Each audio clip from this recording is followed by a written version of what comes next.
Mahasiswa IAIN Ambon demo, pihak kampus akhirnya penuhi perpanjangan pembayaran semester. Minta perpanjangan waktu pembayaran biaya semester, belasan mahasiswa Institut Agama Islam Negeri atau IAIN Ambon menggelar demonstrasi di Gapura kampus pada Senin 30 Agustus 2021. Dari pantauan tribunambon.com, di lokasi demonstran mulai melangsungkan aksi demonstrasinya sejak pagi tadi. Mereka membawa atribut demonstrasi seperti alat pengeras suara hingga poster yang bertuliskan tuntutan aksinya. Selain melakukan orasi, demonstran juga membakar beberapa ban mobil dalam aksinya. Menurut Koordinator Lapangan Irfan Matdoan, aksi tersebut digelar untuk menuntut pihak kampus agar melakukan perpanjangan waktu pembayaran biaya semester.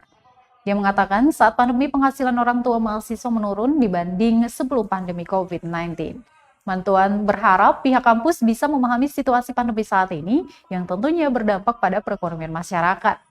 Usai melakukan demonstrasi, pihak kampus pun melakukan kesepakatan bersama demonstran. Mahasiswa berikan kelonggaran pembayaran hingga 10 September 2021. Diketahui sebelumnya Tribunnews rentan waktu pembayaran biaya semester bagi mahasiswa IAIN Ambon yakni pada 1 Agustus 2021 hingga 31 Agustus 2021.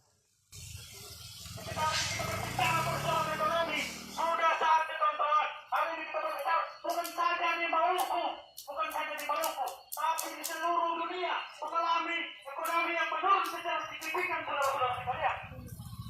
Apakah tentu penghasilan atau pendapatan orang tua tadi itu minim secara drastis, saudara-saudara. Oleh karena itu, ketika hari ini kawan-kawan yang masih berjalan dengan malam. Terima kasih sudah nonton. Jangan lupa like, subscribe, dan share ya.